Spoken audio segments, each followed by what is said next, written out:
नमस्कार दोस्तों, Takshashila education point के ऑनलाइन प्लेटफॉर्म पर आप सभी का स्वागत है और मैं हूं आपके साथ प्रभात कौशिक। दोस्तों, पिछली वीडियो में अभी तक हमने 91 क्वेश्चन सॉल्व किए और मैं उम्मीद करता हूं कि वे सारे क्वेश्चन आपको बहुत अच्छे से समझ में आ गए होंगे।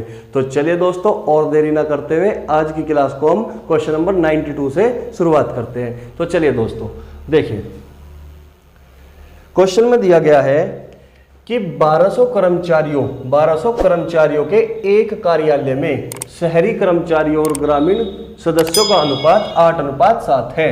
तो कुछ नए कर्मचारियों के शामिल होने के बाद जिसमें से 20 ग्रामीण हैं, अनुपात 5:4 हो जाता है।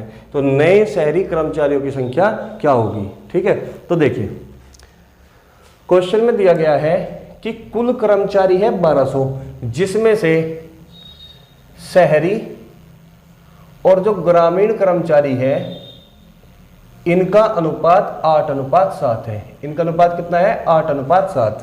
तो यहां पे दिया गया है शहरी और ग्रामीण कर्मचारियों का अनुपात कितना दिया गया है? 8:7।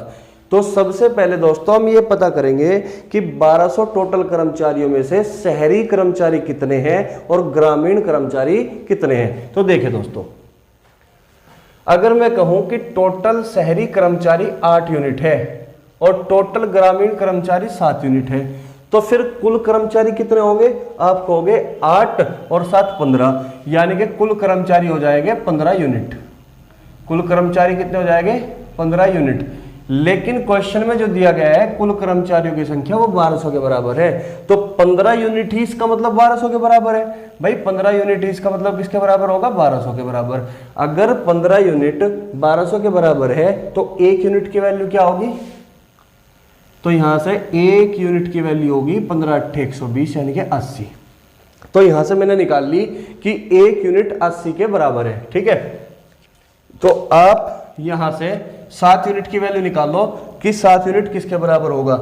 1 यूनिट अगर 80 के बराबर है तो 7 यूनिट 7×8 = 56, यानी कि 560 के बराबर होगा। 8 यूनिट 8×8 = 64, यानी कि 640 के बराबर होगा। तो अब तक हमने केवल इतनी बात पता करी कि टोटल अगर 1200 कर्मचारी थे तो उस 1200 कर्मचारियों में शहरी कर्मचारियों की संख्या कितनी है? 640, और ग्रामीण कर्मचारियों की संख्या कितनी है? 560। उम्मीद करता हूं कि यहां तक क्वेश्चन समझ में आया होगा। अब क्वेश्चन वाला कहता है कि कुछ नए कर्मचारियों के शामिल होने के बाद कुछ नए कर्मचारी और आ जाते हैं जो शामिल हो जाते हैं। ठीक है, जिनमें से 20 ग्रामीण है, 20 ग्रामीण है और अनुपात 5:4 हो जाता है। तो नए शहरी कर्मचारियों की संख्या क्या होगी? तो नए शहरी कर्मचारियों की संख्या क्या होगी? देखिए दोस्तों, अब क्वेश्चन में ये कहा गया है कि कुछ नए कर्मचारी शामिल हो जाते हैं, कुछ नए कर्मचारी शामिल हो जाते हैं और उन कर्मचारियों में शहरी कर्मचारी भी है और ग्रामीण कर्मचारी भी है। तो क्वेश्चन में दिया गया है कि कुछ नए कर्मचारी शामिल हो जाते हैं जिसमें ग्रामीण कर्मचारियों की जो संख्या है वो 20 है, यानी कि नए कर्मचारी जो शामिल हुए उसमें टोटल जो ग्रामीण कर्मचारी शामिल हुए वे कितने हुए? वे 20 ग्रामीण कर्मचारी हुए। ठीक है, तो कितने हुए? 20, यानी कि अगर 20 कर्मचारी और आ जाते हैं जो ग्रामीण कर्मचारी है ये 20, तो कितने हो जाते हैं ग्रामीण कर्मचारी? आप कहोगे सर 580 हो जाते हैं। अब कितने हो जाते हैं? 580। लेकिन कुछ नए शहरी कर्मचारी भी तो शामिल हुए, उन्हीं का हमें पता करना है कि नए शहरी कर्मचारी कितने शामिल हुए हैं, उनकी संख्या कितनी है। तो जैसे ही नए कर्मचारी शामिल हो जाते हैं जिनमें 20 ग्रामीण थे तो रेशो बदल जाता है, रेशो हो जाता है 5:4। रेशो कितना हो जाता है दोस्तों? 5:4 रेशो हो जाता है 5:4। भाई 20 तो ग्रामीण कर्मचारी शामिल हुए, कुछ यहाँ पे भी शामिल हुए, और शामिल होने के बाद जो यहाँ पे संख्या बनेगी इसके साथ जो रेशो बना वो 5:4 हो जाता है। यानी कि अब मैं कह सकता हूं कि प्रेजेंट में टोटल ग्रामीण कर्मचारी 580 है, लेकिन यूनिट में कितना है दोस्तों? आप कहोगे 4 यूनिट है। यूनिट में अगर यूनिट में 4 यूनिट है तो मैं कह सकता हूं कि ये 4 यूनिट ही 580 के बराबर है। अगर 4 यूनिट 580 के बराबर है तो आप मुझे बताओ 1 यूनिट की वैल्यू कितनी होगी? 4 × 16 4 × 20, तो 1 यूनिट की वैल्यू कितनी होगी? 145। भाई 4 यूनिट अगर 580 के बराबर है तो 1 यूनिट किसके बराबर होगा? 145। तो फिर 5 यूनिट किसके बराबर होगा, 5 की मल्टीप्लाई कर दो 145 में, 145 में। तो 5 पंजे 25 और 5 और 20 2 22, 5 और 2 725। यानी कि अब मैं कह सकता हूं कि जो टोटल शहरी कर्मचारी है प्रेजेंट में, टोटल शहरी कर्मचारी कितने हैं दोस्तों, 725। ये प्रेजेंट में यानी कि वर्तमान में जो टोटल शहरी कर्मचारी है वो 725 है। इनिशियल कर्मचारी कितने थे शहरी, 640, और अब वर्तमान में कितने हैं, 725। तो आप मुझे बताइए 640 से 725 हो गए तो कितने आए होंगे, तो आप कहोगे सर 85। आप कहोगे कि 85 नए शहरी कर्मचारी शामिल हुए होंगे, 85 नए शहरी कर्मचारी शामिल हुए होंगे। और यही तो क्वेश्चन में पूछा कि नए शहरी कर्मचारियों की संख्या क्या है, तो आपका जवाब होगा सर 85। ठीक है, उम्मीद करता हूं क्वेश्चन अच्छे से समझ में आ गया होगा। ये उसी टाइप का क्वेश्चन है जो हमने पिछली वीडियो में क्वेश्चन सॉल्व किए थे। ठीक है, बहुत आसान सा क्वेश्चन है। देखो दोबारा फिर से मैं रिपीट करता हूं कि टोटल 1200 कर्मचारी थे जिसमें शहरी और ग्रामीण का अनुपात 8:7 था। तो सबसे पहले हमने ये पता किया कि 1200 में शहरी कितने हैं और ग्रामीण कितने हैं। तो आपने कहा कि 1200 में 640 तो शहरी है और 560 ग्रामीण है। फिर क्वेश्चन में कहता है कि कुछ नए कर्मचारी शामिल हो जाते हैं जिसमें 20 ग्रामीण थे, तो 20 एक्स्ट्रा आ गए ग्रामीण, तो कितने हो गए वर्तमान में ग्रामीण कर्मचारी, आप कहोगे 580। और ऐसा होने से नया अनुपात 5:4 हो जाता है। तो यानी कि ये जो 4 यूनिट है, इस 4 यूनिट की वैल्यू 580 के बराबर है, 1 यूनिट की वैल्यू 145 के बराबर है, तो 5 यूनिट की वैल्यू 725 के बराबर है। इसका मतलब वर्तमान में शहरी कर्मचारी कितने हुए, वर्तमान में शहरी कर्मचारी 725 हुए और पहले कितने थे 640। तो 640 से बढ़कर 725 हो गए, तो कितने नए शहरी कर्मचारी बढ़े, आप कहोगे 85। यानी कि यही तो सवाल का क्वेश्चन है, इस का आंसर है। यही तो पूछना चाह रहा था कि नए शहरी कर्मचारियों की संख्या क्या है, तो आपका जवाब 85। उम्मीद करता हूं सवाल अच्छे से समझ में आ गया होगा। ठीक है,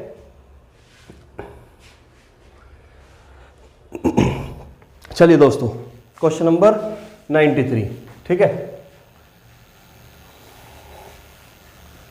क्वेश्चन नंबर 93, इसमें क्या कहा गया है, देखिए लगातार 2 वर्षों के बीच मेरी आय का अनुपात 2:3 के अनुपात में है और 5:9 के अनुपात में खर्च है। यदि दूसरे वर्ष मेरी आय 45,000 रुपये है और पहले वर्ष मेरा खर्चा 25,000 रुपये है, तो 2 साल के लिए मेरी कुल बचत क्या है। ये प्रीवियस एग्जाम में आया हुआ क्वेश्चन है, बेहद आसान। ठीक है, देखिए क्वेश्चन में 2 वर्षों के बीच, यानी कि ये अगर पहला साल है, ये पहला साल है और ये दूसरा साल है। क्वेश्चन में 2 वर्षों के बीच मेरी आय 2:3 के अनुपात में, पहले साल अगर 2 यूनिट है आय, तो दूसरे साल 3 यूनिट होगी।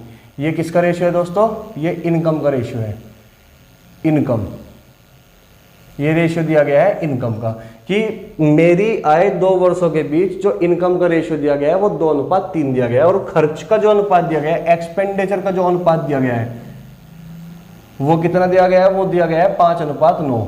खर्चे का अनुपात है 5:9। क्वेश्चन में कहा कि आय का तो अनुपात है 2:3 और खर्चे का अनुपात कितना है, वो है 5:9 के अनुपात में है। यदि दूसरे वर्ष मेरी आय 45,000 रुपये है, दूसरे वर्ष यानी कि इस वर्ष मेरी आय कितनी है 45,000 रुपये, ये कितना दिया 45,000 रुपये। दूसरे वर्ष मेरी आय 45,000 रुपये है और पहले वर्ष मेरा खर्चा 25,000 रुपये है। पहले वर्ष मेरा खर्चा कितना है दोस्तों, 25,000 रुपये है। तो 2 साल के लिए मेरी कुल बचत क्या है, क्वेश्चन में पूछ रहा है 2 साल के लिए मेरी कुल बचत क्या है। आप ये बताइए कि मेरी 2 साल की इनकम का जो रेशियो दिया वो 2:3 दिया और खर्चे का अनुपात दिया 5:9 और दूसरे साल जो मेरी इनकम है वो कितनी है 45,000। लेकिन मैं ये कहना चाहता हूं कि मेरी जो इनकम है दूसरे साल वो 3 यूनिट के बराबर है। तो क्या ये 3 यूनिट ही 45,000 के बराबर है? अगर 3 यूनिट 45,000 के बराबर है तो आप मुझे बताइए 1 यूनिट 15,000 के बराबर होगा। 1 यूनिट 15,000 के बराबर होगा। अगर 1 यूनिट 15,000 के बराबर है तो फिर 2 यूनिट कितने हजार के बराबर होगा भाई? 15 दूनी 30, यानी कि 30,000 के बराबर होगा। 30,000 के बराबर होगा। 3 यूनिट 45,000 के बराबर, 1 यूनिट 15,000 के बराबर, तो 2 यूनिट 30,000 के बराबर। इसका मतलब मेरी पहले साल की जो इनकम है वो कितनी आ गई? वो 30,000 रुपये आ गई। ठीक है दोस्तों, तो चलिए अब क्वेश्चन में दिया गया है कि मेरे पहले और दूसरे साल का जो खर्चे का अनुपात है वो 5:9 है, और पहले साल का जो टोटल खर्चा है वो 25,000 रुपये है, लेकिन यूनिट में कितना है? 5 यूनिट। तो इसका मतलब 5 यूनिट 25,000 के बराबर है। अगर 5 यूनिट 25,000 के बराबर है तो 1 यूनिट किसके बराबर होगा? 5 पंजे 25, यानी कि 5,000 के बराबर। तो 1 यूनिट की वैल्यू कितनी होगी दोस्तों? 5,000। तो 9 यूनिट की वैल्यू कितनी होगी? आप कहोगे 9 यूनिट की वैल्यू 9 पंजे 45,000 रुपये। तो यानी कि दूसरे साल जो मैंने टोटल खर्च किया वो 45,000 रुपये खर्च किया। यहां तक बताओ आपको कोई दिक्कत तो नहीं है? ठीक है, तो चलिए क्वेश्चन में पूछा गया है कि बचत, मेरी कुल बचत क्या है? आप ये बताइए बचत का मतलब क्या है? भाई बचत यही तो होती है, बचत बराबर आय में से अगर मैं खर्चा निकाल दूं, आय में से अगर मैं खर्चा निकाल दूं, बचत बराबर आय माइनस खर्चा, यानी कि टोटल इनकम में से अगर मैं टोटल एक्सपेंडिचर को घटा दूं तो क्या निकलेगी? सेविंग्स निकलेगी, यानी कि बचत आ जाएगी। और बस और कुछ करना ही नहीं इसमें क्वेश्चन में। आपको पहले साल की इनकम कितनी है दोस्तों? पहले साल की इनकम है आपकी 30,000 रुपये, कि मैंने पहले साल 30,000 रुपये कमाए और 25,000 रुपये, 30,000 रुपये तो कमाए और 25,000 रुपये खर्च कर दिए। तो आप मुझे बताइए बचाए कितने, सेविंग कितनी करी? आप कहोगे 5,000 रुपये। भाई अगर कोई आदमी 30,000 रुपये कमाकर 25,000 रुपये खर्च करता है तो बचाएगा कितना? 5,000 रुपये। तो यहाँ पर पहले साल में उसने कितनी बचाई? 5,000 रुपये। अगर दूसरे साल में 45,000 रुपये कमाता है और खर्च भी 45,000 रुपये करता है तो बचत कितनी होगी? आप कहोगे बचत तो कुछ हुई नहीं, जीरो हुई। ठीक है, क्योंकि इसने 30,000 रुपये कमाकर 25,000 रुपये उड़ा दिए, तो बचाए कितने? 5,000 रुपये। 45,000 रुपये कमाए दूसरे साल और 45,000 रुपये उड़ा दिए, तो बचाए कितने? आप कहोगे 0 रुपये कमाए, जो 0 रुपये बचत की। तो क्वेश्चन में पूछा गया कि मेरी कुल बचत, यानी कि 2 साल के लिए मेरी कुल बचत, पहले साल कितनी बचत है? 5,000, दूसरे साल कितनी बचत है? 0। तो 2 साल की कुल बचत कितनी होगी? आप कहोगे 2 साल की कुल बचत 5,000 रुपये होगी, और यही सवाल का जवाब है। उम्मीद करता हूं कि क्वेश्चन अच्छे से समझ में आया होगा। बहुत आसान क्वेश्चन है, प्रीवियस एग्जाम का क्वेश्चन है। ठीक है, देखो फिर से मैं रिपीट कर देता हूँ। क्वेश्चन में कहा गया कि मेरी 2 साल की इनकम का रेशो 2:3 है और खर्च का रेशो 5:9 है। ठीक है, यदि दूसरे वर्ष मेरी आय 45,000 रुपए, दूसरे वर्ष आय कितनी है? 45,000 रुपए है, और पहले वर्ष मेरा खर्चा कितना है? 25,000 रुपए है। तो 2 साल के लिए मेरी कुल बचत क्या है? देखिए दोस्तों, इनकम है 2:3, क्वेश्चन में दिया गया 45,000। मैं कहता हूं कि 3 यूनिट 45,000 के बराबर है, 1 यूनिट 15 के, तो 2 यूनिट 30,000 के बराबर होगा। यानी कि पहले साल मेरी जो इनकम है वो 30,000 रुपये है। पहले साल का खर्चा दिया गया है 25,000 रुपये, यूनिट में है 5 यूनिट, तो 5 यूनिट 25,000 के बराबर, 1 यूनिट 5,000 के बराबर, 9 यूनिट 45,000 के बराबर। तो आप मुझे बताइए अगर कोई आदमी 30,000 रुपये कमाकर 25,000 रुपये उड़ा दे तो बचाएगा कितना? आप कहोगे 5,000 रुपये बचाएगा। दूसरे साल अगर 45,000 रुपये कमाकर 45,000 रुपये ही उड़ा दे तो बचाएगा कितना? आप कहोगे 0 रुपये बचाएगा। तो कुल 2 साल की बचत कितनी आई? आप कहोगे सर 5,000 रुपये आई, और यही सवाल का जवाब है। ठीक है, तो चलिए दोस्तों नेक्स्ट क्वेश्चन 94 पे। ठीक है,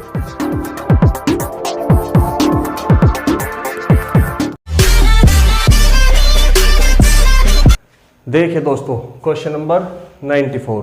क्वेश्चन में दिया गया है कि यदि 8:11 के अनुपात में टिकट के मूल्य में वृद्धि की जाती है, यदि 8:11 के अनुपात में टिकट के मूल्य में वृद्धि की जाती है तो बेचे गए टिकटों की संख्या 23:21 के अनुपात में गिर जाती है, यानी कि गिरावट आती है, तो राजस्व में हुई वृद्धि क्या है? अगर टिकट की मूल्य वृद्धि से पहले राजस्व 36,800 रुपये था। ठीक है दोस्तों, समझिए क्वेश्चन में ये कह रहा है कि टिकट के मूल्य में वृद्धि की जाती है, किस रेशियो में? 8:11 में। यानी कि जो टिकट का मूल्य है, प्राइस है, जो टिकट का मूल्य है यानी कि प्राइस है वो 8 से 11 हो गया। 8 से कितना हो गया दोस्तों? 11।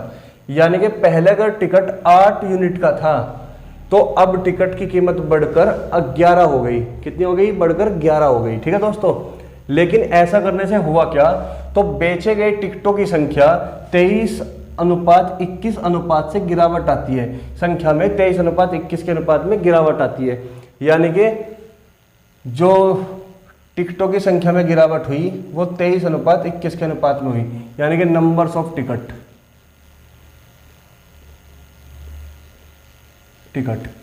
तो टिकट की जो संख्या में गिरावट आई वो 23:21 के अनुपात में गिरावट आई। तो राजस्व में हुई वृद्धि क्या है? अगर टिकट मूल्य वृद्धि से पहले राजस्व 36,800 रुपये था। तो देखिए दोस्तों, आप मुझे एक बात बताइए, अगर टिकट के मूल्य में वृद्धि की गई तो नंबर ऑफ टिकट यानी कि टिकट की संख्या घट जाएगी। सीधी सी बात है भाई, अगर किसी भी पिक्चर हॉल का टिकट महंगा कर दिया जाए तो लोग कम जाएंगे ना। तो वही चीज यहाँ पे है कि पहले टिकट कितने का था? 8 रुपए का, अब टिकट कितना का हो गया? 11 रुपए का।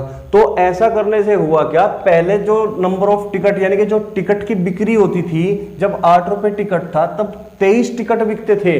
लेकिन जैसे ही टिकट का मूल्य बढ़ा तो अब 21 ही टिकट बिकने शुरू हुए। ठीक है, पहले 23 टिकट बिकते थे, अब केवल 21 टिकट बिकते हैं, क्योंकि टिकट की संख्या में गिरावट आई। टिकट की संख्या में क्या आई दोस्तों? गिरावट। तो समझिए, अब बात करता है राजस्व की। राजस्व का मतलब है रिवेन्यू। राजस्व का मतलब क्या है? रिवेन्यू। और रिवेन्यू का मतलब क्या है दोस्तों?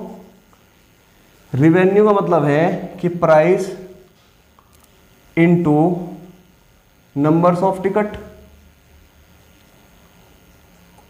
रिवेन्यू बराबर price into numbers of ticket. यानी कि टिकट पहले 8 रुपए का था तो कितने टिकट बिकते थे? 23। जब टिकट 8 रुपए का था तो कितने टिकट बिकते थे? 23। यानी कि यहां से रिवेन्यू यानी कि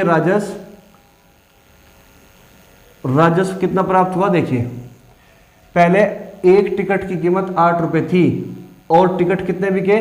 23। तो 8 × 24, 8 × 16 तो 18।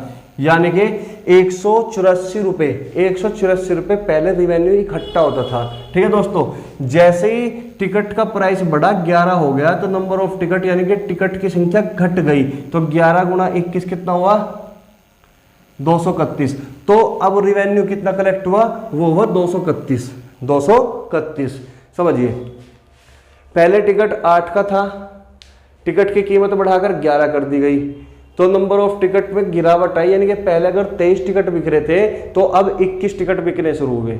ठीक है, तो पहले जो रिवेन्यू कलेक्ट होता था, अगर एक टिकट की कीमत 8 रुपए थी तो टिकट कितने बिके? 23। तो 23 8 184। यानी कि पहले जो रिवेन्यू कलेक्ट हुआ, राजस्व कलेक्ट हुआ, वो कितना हुआ? 184। अब टिकट की जो कीमत है वो 11 रुपए है और अब टिकट कितने बिकते हैं? अब टिकट बिकते हैं 21। अब रिवेन्यू कितना कलेक्ट हुआ? 11 × 21 यानी कि 231।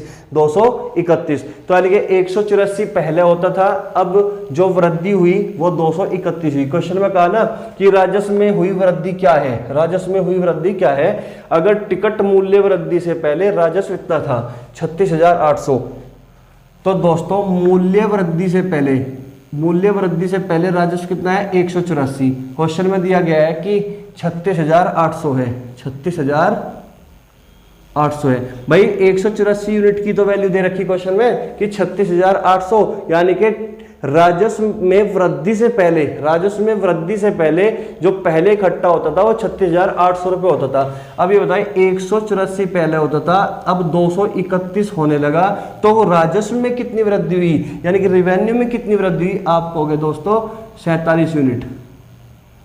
47 यूनिट। यानी कि जो राजस्व बढ़ा वो कितना बढ़ा? वो 47 यूनिट बढ़ा। तो 184 यूनिट अगर 36,800 के बराबर है तो 1 यूनिट की वैल्यू किसके बराबर होगी? 1 यूनिट की वैल्यू होगी 200 के बराबर। 1 यूनिट की वैल्यू किसके बराबर होगी? 200 के। भाई 184 दूनी 368 और 2 जीरो, तो 1 यूनिट की वैल्यू 200, तो 47 यूनिट की वैल्यू 47 दूनी 94, यानी कि 9400, यानी कि मूल्य में जो वृद्धि हुई, राजस्व में जो वृद्धि हुई वो कितनी हुई? 9400। और उम्मीद करता हूं ये क्वेश्चन समझ में आया होगा। बी ऑप्शन आपका जवाब है। क्वेश्चन में पूछा गया कि अगर टिकट की मूल्य वृद्धि से पहले राजस्व इतना था तो राजस्व में हुई वृद्धि कितनी होगी? राजस्व में हुई वृद्धि कितनी होगी? तो राजस्व में वृद्धि हुई 47 यूनिट, यानी कि ऑप्शन वो आंसर होगा, आंसर वो ऑप्शन होगा जो 47 का मल्टीपल होगा। आंसर वो ऑप्शन होगा जो 47 का मल्टीपल होगा। और मुझे एक ही ऑप्शन दिखता है 9400, आंसर 9400। ठीक है दोस्तों,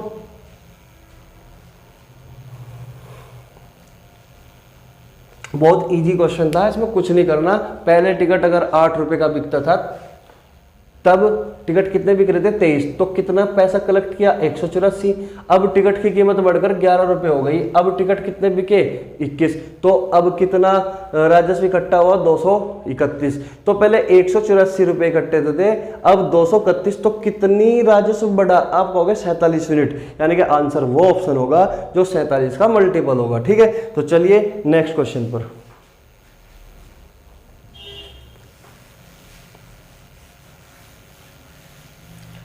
देखिए दोस्तों, क्वेश्चन में दिया गया है कि एक पार्क में प्रवेश टिकट 7:9 के अनुपात में बढ़ाया गया, यानी कि अगर टिकट की कीमत पहले 7 रुपए थी अब 9 रुपए हो गई, तो टिकट का प्राइस बढ़ा दिया गया। पहले प्राइस का रेशियो कितना है? पहले अगर एक टिकट की कीमत 7 थी तो अब बढ़कर 9 हो गया, यानी कि 7:9 के अनुपात में टिकट का प्राइस बढ़ा दिया गया। ठीक है, 7:9 के अनुपात में बढ़ाया जाता है, जिसके कारण फुटफॉल यानी कि आने वाले लोगों, फुटफॉल का मतलब क्या है? फुट का मतलब पैर, यानी कि आने वाले लोगों की बात कर रहा हूं मैं, जिसके कारण फुटफॉल 13:11 के अनुपात में गिर गया। 13:11 के अनुपात में गिर गया, यानी कि आने वाले लोगों की जो संख्या थी वो 13:11 के अनुपात में गिर जाती है, कम हो जाती है। ठीक है, 13:11 के अनुपात में गिर जाती है। तो नंबर ऑफ प्यूपिल्स,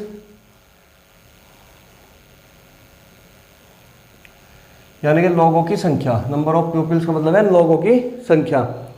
तो जो फुटफॉल हुआ वो 13:11 के अनुपात में गिर गया, यानी कि अगर पहले 13 लोग आते थे तो अब 11 लोग आने शुरू हुए। अब पार्क में कितने लोग आने शुरू हुए? 11 लोग आने शुरू हुए। नया दैनिक संग्रह क्या है? नया दैनिक संग्रह क्या है यदि वृद्धि से पहले संग्रह 2,27,500 रुपए था? तो क्वेश्चन में पूछा गया कि अब प्रेजेंट में टोटल कितना पैसा कलेक्ट हुआ अगर पहले 2,27,500 रुपए इकट्ठा होता था। उम्मीद करता हूं कि क्वेश्चन समझ में आया होगा। पहले वाले की तरह का ही क्वेश्चन है। देखिए, क्वेश्चन में कहा गया कि पार्क का जो टिकट था पहले वो 7 रुपए का था। लोग कितने आते थे पहले? 13 यूनिट। तो पैसा कितना कलेक्ट हुआ? 13 लोगों से पैसा कितना कलेक्ट हुआ? अगर एक टिकट की कीमत 7 रुपए है तो 13 लोगों पे से कितने रुपए कलेक्ट हुआ? 13 सत्ते 91, यानी कि टोटल जो पैसा इकट्ठा हुआ 13 सत्ते 91 यूनिट इकट्ठा हुआ। तो जो नया दैनिक संग्रह का क्या, नया दैनिक संग्रह क्या है यदि वृद्धि से पहले दैनिक संग्रह 2,27,500 है। जो भी पैसा इकट्ठा हुआ 13 लोगों से वो 91 यूनिट इकट्ठा हुआ। ठीक है दोस्तों, अब ये बताओ, अब टिकट 7 से बढ़कर 9 हो गया। टिकट का जो कीमत है वो 7 से बढ़कर 9 हो गई, लेकिन लोगों में गिरावट आई, पार्क में आने वाले लोगों की संख्या में गिरावट आई। अब केवल 11 लोग आए, तो 11 9 99, यानी कि अब प्रेजेंट में कितना पैसा इकट्ठा हुआ? 11 9 99। अब प्रेजेंट में हुआ 99। क्वेश्चन में क्या बोला कि यदि वृद्धि से पहले दैनिक संग्रह 2,27,500 था, 2,27,500 था, तो नया दैनिक संग्रह क्या होगा? नया दैनिक संग्रह कौन सा होगा दोस्तों? नया दैनिक संग्रह होगा 99 यूनिट। नया दैनिक संग्रह कौन सा होगा? 99 यूनिट, क्योंकि वृद्धि से पहले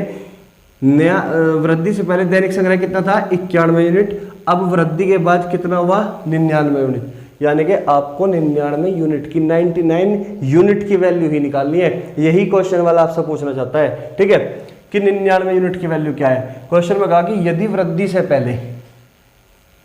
पहले 2,27,500 रुपए इकट्ठा होता था, 2,27,500 500 रुपये इकट्ठा होता था, तो नया दैनिक संग्रह क्या है, यानी कि 99 यूनिट की वैल्यू क्या है। तो मेरे भाई आप ये बताओ, 99 यूनिट की वैल्यू मुझे बतानी है। 99 में मुझे दिखता है 11 नम 99, 11 नम 99, यानी कि आंसर वही ऑप्शन होगा जो 9 से कंप्लीटली डिवाइड होगा। भाई 11 नम 99 है, आंसर वही ऑप्शन होगा जो 9 से कंप्लीटली डिवाइड होगा।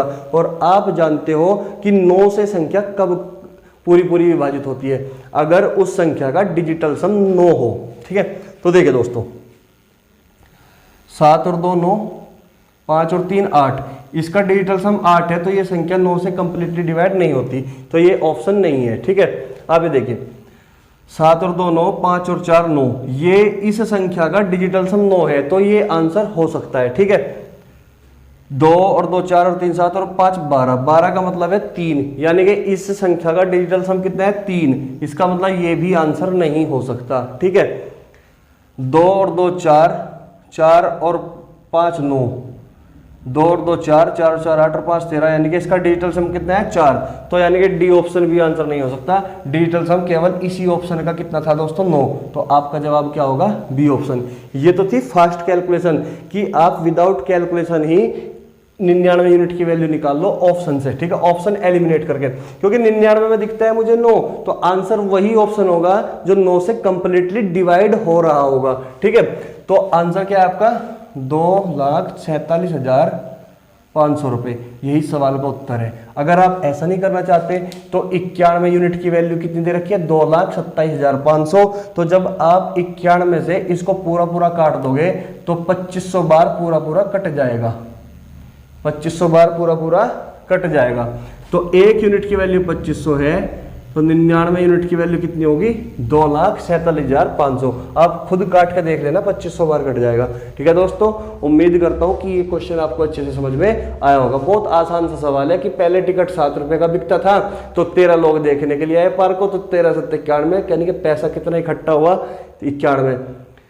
अब टिकट बढ़कर 9 रुपए का हो गया, अब 11 लोग देखने के लिए आए, तो अब पैसा कितना कलेक्ट हुआ 99 यूनिट। तो नया संग्रह कितना है 99 यूनिट, इसी की तो वैल्यू चाहिए। वृद्धि से पहले संग्रह कितना था 91 यूनिट, इसकी वैल्यू दे रखी है 2,27,500, 1 यूनिट की वैल्यू 2500, तो 99 यूनिट की वैल्यू 2,47,500। ठीक है दोस्तों, तो चलिए फिर नए क्वेश्चन की तरफ। ठीक है दोस्तों, क्वेश्चन नंबर 96। क्वेश्चन में दिया गया है कि जब एक वाटर पार्क में टिकट की कीमतें 11:12 के अनुपात में बढ़ाई गई, तो पार्क में आने वाले दैनिक आगंतुकों की संख्या 8:7 के अनुपात में गिर जाती है। भाई जाहिर सी बात है, अगर टिकट महंगा होगा तो लोगों की संख्या में कमी हो जाएगी, आने वाले लोगों की संख्या में कमी हो जाएगी। तो यहाँ भी सेम वही चीज दी गई है कि जब वाटर पार्क में टिकट की कीमतें 11:12 के अनुपात में बढ़ाई गई, यानी कि जो प्राइस था टिकट का जो प्राइस था वो पहले 11 रुपए था, अब बढ़कर कितना कर दिया गया, अब बढ़ाकर 12 कर दिया गया। यानी कि पहले एक टिकट 11 रुपए का बिक रहा था, अब टिकट 12 रुपए का बिक रहा है। ठीक है, तो प्राइस कितना है 11:12 के अनुपात में बढ़ाई गई। तो पार्क में आने वाले आगंतुकों की संख्या, यानी कि आने वाले लोगों की संख्या 8:7 के अनुपात में गिर जाती है। तो नंबर्स ऑफ पीपल, यानी कि लोगों की जो संख्या है वो 8:7 के अनुपात में गिर जाती है, 8:7 के अनुपात में गिर जाती है। यदि टिकट की कीमत में वृद्धि करने से पहले दैनिक राजस्व 1,76,000 रुपये था, तो टिकट की कीमत में वृद्धि करने के बाद हुआ दैनिक राजस्व क्या है। क्वेश्चन में ये दिया गया कि अगर टिकट की कीमत में वृद्धि करने से पहले कुल जो पैसा इकट्ठा हुआ था वो कितना दिया गया, वो दिया गया 1,76,000, वो दिया गया 1,76,000 रुपये। आपसे पूछना चाहता है कि टिकट की कीमत में वृद्धि करने के बाद दैनिक राजस्व ज्ञात करें, यानी कि बाद में कुल पैसा कितना इकट्ठा हुआ। तो देखिए दोस्तों, आप ये बताइए, यहाँ पे वो आपसे रिवेन्यू पूछना चाहते हैं, रिवेन्यू यानी कि राजस्व। ठीक है, आप मुझे ये बताइए कि जब एक टिकट की कीमत 11 रुपए थी तब कितने लोग आया करते थे 8 लोग, तो कितना कलेक्ट हुआ 88 रुपया। तो कितना कलेक्ट हुआ रिवेन्यू 88 रुपया। लेकिन जब टिकट की कीमत 11 से बढ़ाकर 12 कर दी गई, अब लोगों की संख्या घट गई। पहले अगर 8 लोग आते थे तो अब 7 लोगों ने आना शुरू किया, यानी कि अब 12 सत्ते 91 रुपये इकट्ठा हुआ। अब कितना इकट्ठा हुआ? 91 रुपये। लेकिन मुझे यहाँ पे दिखता है कि ये सिंप्लीफाई हो सकता है। देखिए दोस्तों, ये 4 से काट दो, 4 दूनी 8 और ये 4 तिये 12। तो मैं ये कह सकता हूँ 4 दूनी 8 और 4 तिये 12 कि 11 दूनी 22 कि पहले कितना रुपए इकट्ठा होता था? 22 रुपए। अब 7 तिये 21, अब कितना इकट्ठा हुआ? 21। टिकट में वृद्धि करने से पहले जो रिवेन्यू इकट्ठा होता था वो 22 यूनिट इकट्ठा होता था, लेकिन टिकट में वृद्धि करने के बाद जो पैसा इकट्ठा हुआ, पैसा कलेक्ट हुआ, वो 21 यूनिट हुआ। और वो आपसे यही पूछना चाहता है कि पैसा कितना कलेक्ट हुआ।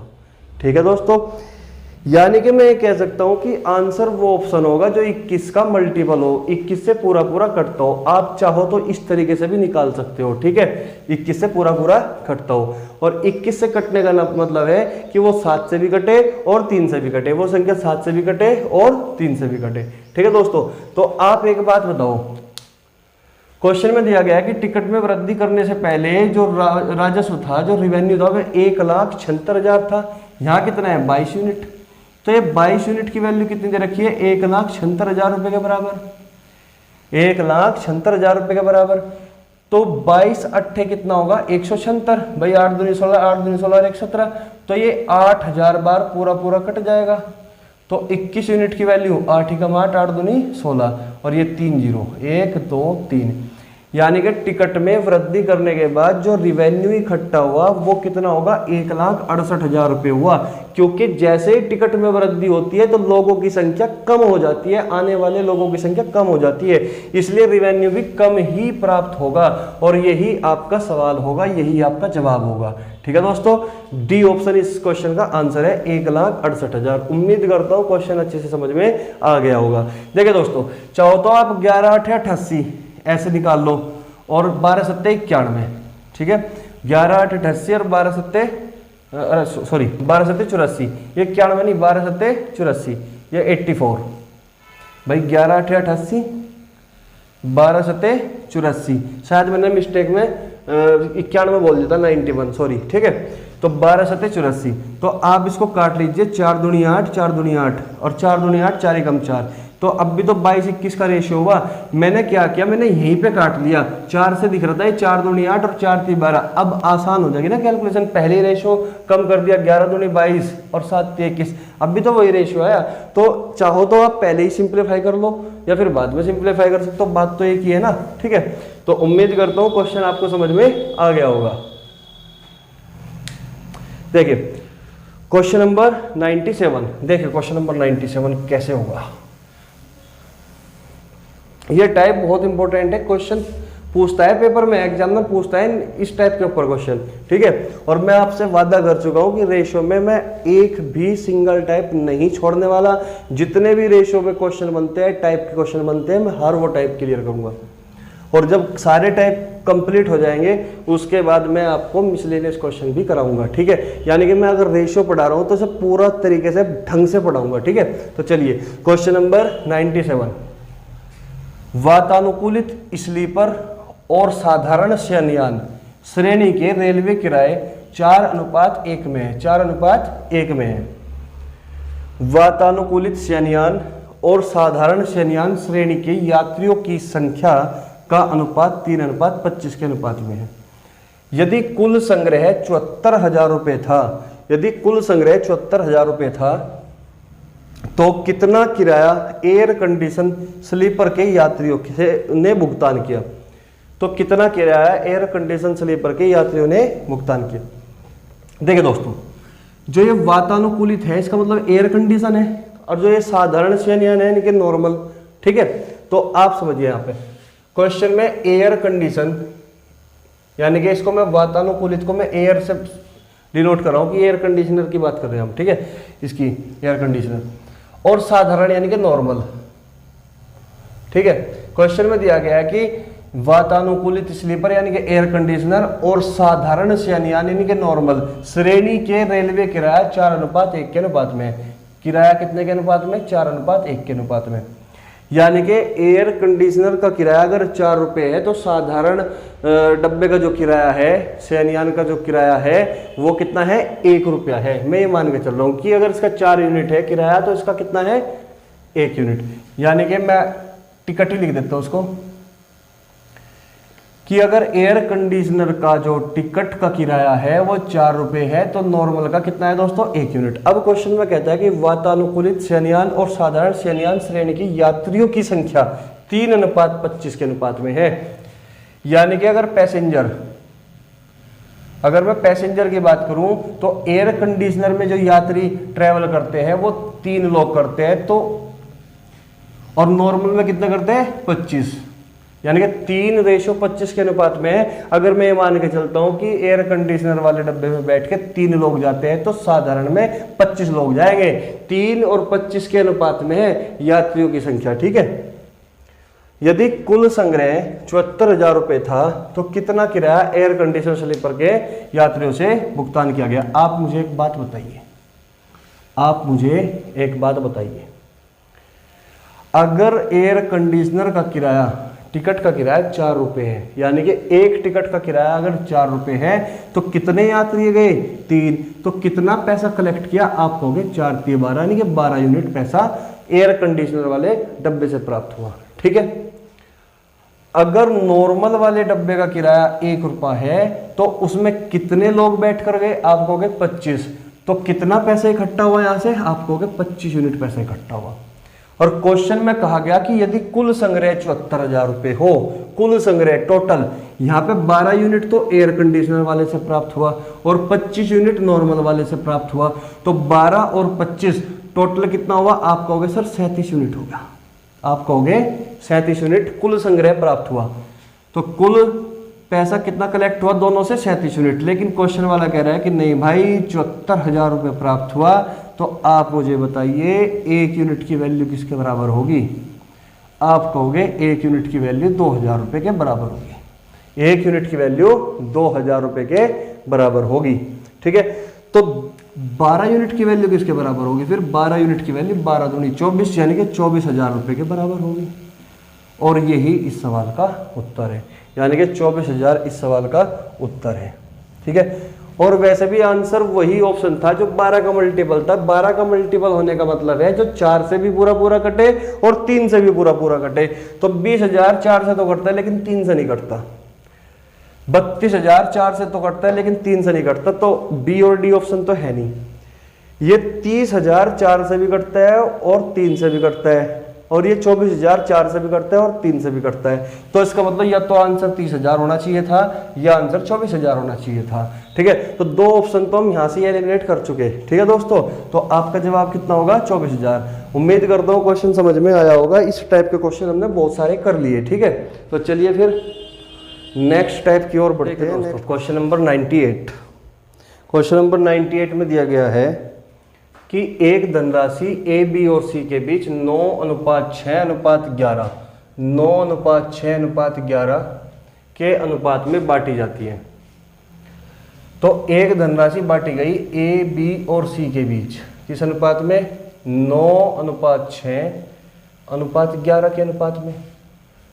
यदि ए अपने हिस्से से 500 रुपये सी को दे देता है, यदि ए अपने हिस्से से सी को कितने रुपए दे देता है, 500 रुपये, तो ए ने 500 रुपये अपने हिस्से से सी को दे दिए, तो ए, बी और सी के हिस्सों का अनुपात 4:3:6 हो जाता है। तो ए, बी और सी के हिस्सों का जो नया अनुपात होगा वो 4:3:6 हो जाता है। तो बी और सी के आरंभिक हिस्सों का योग क्या होगा, तो बी और सी के आरंभिक हिस्सों का योग क्या होगा। उम्मीद है क्वेश्चन समझ में आया होगा और ये प्रीवियस एग्जाम में पूछा हुआ क्वेश्चन है, ठीक है। समझिए दोस्तों, क्वेश्चन में ये कहा गया कि ए, बी और सी के बीच में कुछ धनराशि बांटी गई, किस रेशियो में, 9:6:11 के अनुपात में। फिर ए ने क्या किया, सी को अपने हिस्से में से 500 रुपये दे दिए। तो जैसे ही 500 रुपये दिए तो अनुपात बदल जाता है, अनुपात चेंज हो जाता है। तो जो हिस्सों का अनुपात बनेगा वो 4:3:6 हो जाता है। तो क्वेश्चन में पूछ रहा है कि बी और सी के आरंभिक हिस्सों का योग क्या है, ठीक है। समझिए, आप मुझे एक बात बताइए, मैंने आपको पहले भी एक बात कही थी कि हमेशा हम क्वेश्चन में उस चीज पर फोकस करते हैं जो कांस्टेंट है, जो हमेशा कांस्टेंट है, यानी कि जो स्थिर है, जिसमें कोई वेरिएशन नहीं होता। ठीक है, हम हमेशा उसी चीज पर फोकस करते हैं। ठीक है, देखिए क्वेश्चन में ये कहा गया कि कुछ धनराशि थी जो ए, बी और सी में बांटी गई। ठीक है, लेकिन ए ने सी को अपने हिस्से में से 500 रुपए दे दिए और रेशियो क्या हुआ, अब बदल जाता है, 4-3-6 के अनुपात में हो जाता है। तो आप मुझे बताइए भाई, ए ने पैसे किसको दिए, सी को, यानी कि सी के पैसे बढ़े होंगे और ए के पैसे क्या होंगे, घटे होंगे। यानी कि जो पैसे पहले थे, जो पैसा, जो धन उसके पास, ए के पास पहले था, जब वो 500 रुपए दे देगा तो 500 रुपए कम हो जाएगा ना ए के पास, और सी के पास 500 रुपए बढ़ जाएंगे। तो आप मुझे ये बताइए, क्या मैंने बी के साथ कोई छेड़छाड़ की, क्या बी ने किसी को पैसा दिया या बी ने किसी से पैसा लिया? आप कहोगे नहीं सर। तो इसका मतलब ये हुआ कि बी का जो धन है वो कांस्टेंट है, और मैंने आपको यही कहा था कि हमेशा कांस्टेंट चीजों पर ही फोकस करते हैं हम। तो समझिए चीजों को। देखिए आप मुझे ये बताओ, अगर ए ने सी को 500 रुपए दिया तो बी के धन पर तो कोई प्रभाव नहीं पड़ा ना। बी का धन अगर 6 था पहले शुरुआत में, तो बाद में भी तो दोस्तों 6 ही रहना चाहिए था ना, क्योंकि बी को ना तो किसी ने पैसे दिए और ना बी के पास, न तो बी ने किसी को पैसे दिए और न बी के पास किसी से पैसा आया। ठीक है दोस्तों, तो बी का जो धन है वो क्या है, कांस्टेंट है। तो इसका मतलब अगर बी पहले 6 था तो बाद में भी 6 ही रहना चाहिए था। तो आप मुझे बताओ, बी का धन पहले 6 था तो इसको 6 बनाने के लिए क्या करूं, इस 3 को 6 बनाने के लिए क्या करूं? आप कहोगे सर 3 में 2 की मल्टीप्लाई कर दीजिए तभी 6 बन सकता है। लेकिन आपको मैंने एक बात बताई थी कि अगर आप किसी भी रेशियो में किसी नंबर से मल्टीप्लाई करते हो तो रेशियो पर कोई फर्क नहीं पड़ता। तो आप क्या करोगे, इस पूरे रेशियो को किससे मल्टीप्लाई करोगे, 2 से मल्टीप्लाई करोगे। जब पूरे रेशियो को 2 से मल्टीप्लाई कर दोगे तो कितना हो गया, 6, और ये कितना हो जाएगा, 12, और ये कितना हो जाएगा, 2 चौक 8। तो आप ये देखोगे कि इस 8, 6 और 12 में अभी भी जो रेशियो है वो 4-3-6 का ही है। रेशियो कभी नहीं चेंज होता, रेशियो अपरिवर्तित रहता है। ठीक है, तो यहां पे मैंने क्या किया, जो कांस्टेंट था उसको इक्वल बना लिया, ठीक है दोस्तों। अब आप मुझे एक बात बताओ, ए के पास पहले कितना धन था, 9 रुपए, अब कितना हो गया ए के पास, 8 रुपए। इसका मतलब ए ने अपना 1 रुपया जो है सी को दिया। इसका मतलब ए ने 1 यूनिट धन सी को दे दिया, तभी तो 1 यूनिट कम हुआ। पहले सी के पास कितना था, 11 यूनिट, अब सी के पास कितना हो गया, 12 यूनिट। इसका मतलब ये हुआ कि सी के पास 1 यूनिट धन एक्स्ट्रा बढ़ गया। भाई वो 1 यूनिट किसने दिया, इस ए ने ही तो दिया, ए ने 1 यूनिट ही तो दिया होगा। ए ने कितना दिया, 1 यूनिट दे दिया सी को, तभी तो अब ए के पास 8 यूनिट बचता है और सी के पास 12 यूनिट हो जाता है। यानी कि पहले सी के पास 11 यूनिट था और ए के पास 9 यूनिट था। जब ए ने 1 यूनिट सी को दिया तो ये 1 कम हो गया और ये 1 बढ़ गया। इसका मतलब ए ने सी को 1 यूनिट धन दिया। ठीक है दोस्तों, 1 यूनिट धन दिया। लेकिन क्वेश्चन में कितना कहा गया कि नहीं, ए ने तो सी को 500 रुपए दिए। तो इसका मतलब मैं ये कह सकता हूं, कि इस 1 यूनिट की वैल्यू ही 500 के बराबर है। इस 1 यूनिट की वैल्यू ही 500 के बराबर है। इस 1 यूनिट की वैल्यू किसके बराबर है दोस्तों, 500 के बराबर है। अब आप मुझे एक बात बताइए, अगर 1 यूनिट की वैल्यू 500 के बराबर है, आपसे क्वेश्चन में क्या पूछना चाहता है, आपसे पूछना चाहता है कि बी और सी के आरंभिक हिस्सों का योग क्या होगा।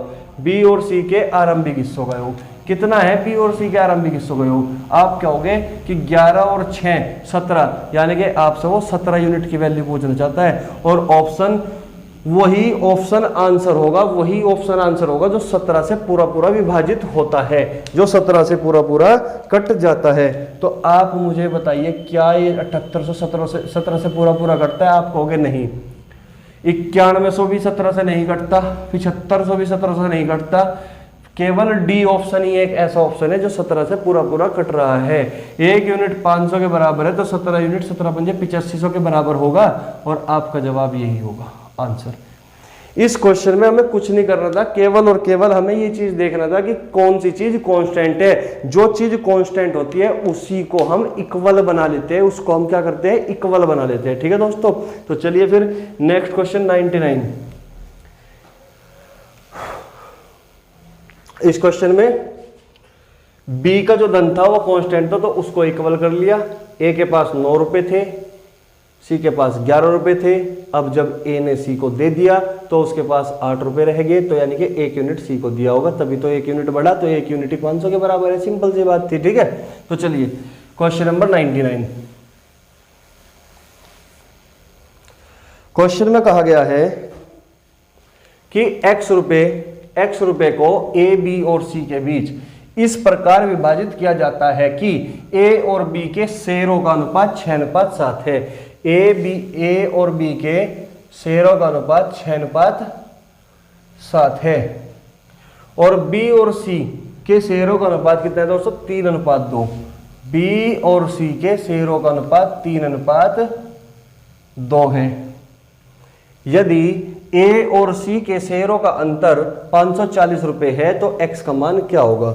एक्स का मान क्या होगा दोस्तों, मैंने पिछली वीडियो में आपको रेशो मर्ज करना सिखाया था। ठीक है, बहुत कम से कम 3 तरीके से मैंने रेशो मर्ज करना सिखाया था। तो आप यहां पे सबसे पहले ए, बी और सी का रेशो निकाल लो, यानी कि इन दोनों रेशो को मर्ज कर लीजिए। तो रेशो मर्ज करने के लिए मैंने आपको एक डायरेक्ट तरीका बताया था कि अगर आपको ए की वैल्यू चाहिए तो आप डायरेक्ट मल्टीप्लाई कर दीजिए 3618। अगर बी की वैल्यू चाहिए तो क्रॉस में मल्टीप्लाई कर दीजिए 7-21। अगर सी की वैल्यू चाहिए तो ऐसे मल्टीप्लाई कर दीजिए 7×2=14। तो ए बी सी का जो रेशियो बना वो 18:21:14 बना। ठीक है, अब क्वेश्चन में क्या पूछ रहा है, एक्स का मान पूछ रहा है, क्योंकि एक्स को ही ए बी सी में बांटा गया है। क्वेश्चन में दिया गया है यदि ए और सी के शेयरों का अनुपात, वो शेयरों का अंतर कितना है, 540। ए और सी के शेयरों का अंतर कितना है, 540।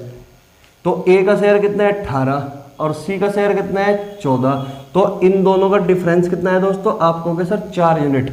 तो ये 4 यूनिट ही किसके बराबर है, इन दोनों के शेयरों का अंतर ही तो दिया गया है 540 के बराबर। 4 यूनिट 540 के बराबर है, तो 1 यूनिट किसके बराबर है भाई, 1 यूनिट किसके बराबर है, 4 × 4 4 × 12 4 × 20। 1 यूनिट की वैल्यू है 135। आपसे पूछता है कि x का मान क्या है, क्योंकि x को ही ए बी सी में विभाजित किया गया, ए बी सी में विभाजित किया गया, तो x का मान कितने यूनिट के बराबर होगा, इन सब को जोड़ दीजिए, इन सब को जोड़ दीजिए। 18 और 14 कितना हो गया दोस्तों, 32। 32 और 21 कितना हो गया, 53, 53। तो आपसे वो 53 यूनिट की वैल्यू चाहता है। यही x का मान है, यही x का मान है, यानी कि 53 × 135, 53 × 135, यानी कि 50 × 135 प्लस 3 × 135, ये आ जाएगा आपका ये ऑप्शन, यानी कि 7155 के बराबर। यही आपका जवाब है। मल्टीप्लाई कर दीजिए 53 × 135, तो आपका जवाब कितना हो गया, 7155। 7155। अरे 135 × 50, 135 × 50 प्लस 3 × 135, जोड़ के ऐड कर दीजिए 7155। ठीक है दोस्तों, उम्मीद करता हूँ चीज़ें समझ में आ गई होगी। ठीक है,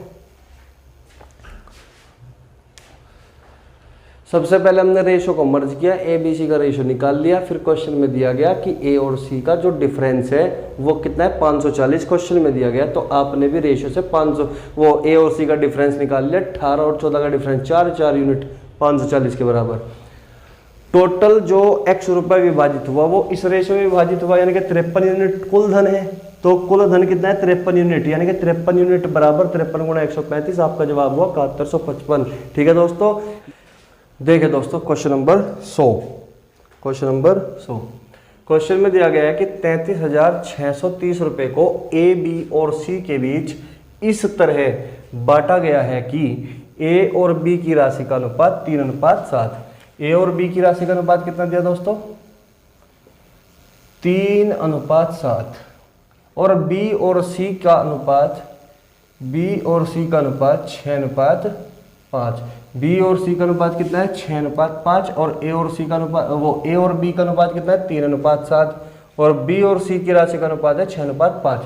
तो बी का धन क्या होगा, तो आपसे पूछना चाहता है कि बी का धन क्या होगा। दोस्तों सबसे पहले हम क्या करते हैं, इसको मर्ज कर लेते हैं, ए बी सी का रेशियो निकाल लो आप, ए बी और सी का रेशियो आप मर्ज करना भली बात ही जानते हो। 36 18 ए की वैल्यू, 7 6 42 बी की वैल्यू, 7 5 35 सी की वैल्यू, यानी कि ए बी सी का जो रेशियो है वो 18:42:35 है। 18:42:35 है, समझिए दोस्तों। अब क्वेश्चन में पूछा क्या गया है, क्वेश्चन में पूछा गया है तो बी का धन क्या होगा, तो बी का धन क्या होगा दोस्तों, बी का धन 42 यूनिट है। यानी कि वो आपसे बी का धन पूछना चाहता है, 42 यूनिट की वैल्यू पूछना चाहता है। अब आपके पास दो रास्ते हैं, एक रास्ता तो है कि आप चाहो तो कैलकुलेशन कर लो, पूरी कैलकुलेशन कर लो, ठीक है। कि पूरी कैलकुलेशन कैसे करोगे, देखिए क्वेश्चन में दिया गया कि 33,630 रुपए को ए बी सी में के बीच इस तरह बांटा गया है। यानी कि ये जो 33,630 है, ये जो कुल धन है ये ए बी सी के बीच बटा गया है। तो ए बी सी के बीच कुल धन कितना है 18 और 42 60 और 30 90 5 95, यानी कि 95 यूनिट की वैल्यू क्वेश्चन में आपके पास 95 यूनिट की वैल्यू है 33,630। तो आपसे वो 42 यूनिट की वैल्यू पूछना चाहता है, यानी कि बी का धन पूछना चाहता है। 42 यूनिट की वैल्यू क्या होगी, यानी कि 33,630 बटे 95 इंटू 42। वो आपसे ये चीज पूछना चाहता है कि 42 यूनिट की वैल्यू क्या होगी। अब चाहो तो आप इस कैलकुलेशन को सॉल्व करके एग्जैक्ट आंसर निकाल सकते हो, या फिर चाहो आप ऑप्शन की हेल्प भी ले सकते हो। लेकिन मैं ये कहना चाहूंगा कि अगर इस टाइप का क्वेश्चन आता है, बड़ी सी कैलकुलेशन होती है, तो हम 1 सेकंड लगेगी कि हम ऑप्शन की हेल्प से क्वेश्चन को सॉल्व करें, ठीक है। देखिए दोस्तों 42 7 छंग 42, 42 का मतलब है 7 छंग 42। इसका मतलब 42 में हमें प्राइम नंबर क्या दिखता है 7, प्राइम नंबर क्या दिखता है 7, यानी कि आंसर वही ऑप्शन होगा जो 7 से पूरा पूरा कटता होगा, जो 7 से पूरा पूरा कटता होगा। तो आप बस एक बार चेक कर लीजिए कि कौन सा ऑप्शन 7 से कटेगा और कौन सा ऑप्शन नहीं कटता। तो आप ये देखिए 7 दूनी 14 7 एकम 7 16 7 दूनी 14 2 7 चौक 28, ये ऑप्शन 7 से कट जाता है, यानी कि ये आंसर हो सकता है। अब ये देखिए 7 दूनी 14 2 22 7 21 15 7 दूनी 14 1 12 12, यानी कि ये ऑप्शन 7 से नहीं कटता, तो बी ऑप्शन कभी भी आंसर नहीं हो सकता, ठीक है। 7 दूनी 14 ज्यादा हो गया, 7 एकम 7 6 62 7 8 56 4 2 6 69, ये भी ऑप्शन 7 से नहीं कटता, ठीक है दोस्तों। 7 एकम 7 53 7 7 49, यानी कि 49 7 से ये भी ऑप्शन 7 से नहीं करता, क्योंकि 4 शेषफल बचता है इसमें, ठीक है। तो आप ये देखोगे कि 3 ऑप्शन एलिमिनेट हो चुके, केवल एक ही ऑप्शन बचता है 14,868। तो इसका मतलब 42 यूनिट की वैल्यू 14,868 है और यही आपका जवाब होगा। तो आप चाहो कैलकुलेशन कर लोगे तो आपका आंसर यही निकलने वाला है 14,868, ठीक है दोस्तों। उम्मीद करता हूं कि ये क्वेश्चन आपको अच्छे से समझ में आ गया होगा, बहुत आसान क्वेश्चन है, ठीक है। तो दोस्तों आज हमने रेशियो में टोटल 100 क्वेश्चन पूरे कर लिए, ठीक है। यानी कि आज रेशियो के क्वेश्चन में शतक पूरा हो चुका, ठीक है। लेकिन अभी भी इसमें क्वेश्चन के बहुत सारे टाइप बाकी है। अभी कितने क्वेश्चन हमें करने हैं, इसमें लगभग 50 क्वेश्चन और हमें करने हैं, यानी कि 150 क्वेश्चन के करीब करीब मैं आपको पूरा रेशियो कवर कराऊंगा, ठीक है दोस्तों। और दोस्तों अगर आपको ये वीडियो पसंद आए तो लाइक और शेयर करना न भूलें। तो चलिए दोस्तों आज की क्लास को हम यहीं पे समाप्त करते हैं, तब तक घर पे रहिए, पढ़ते रहिए और सुरक्षित रहिए, ठीक है दोस्तों। चलिए फिर, धन्यवाद।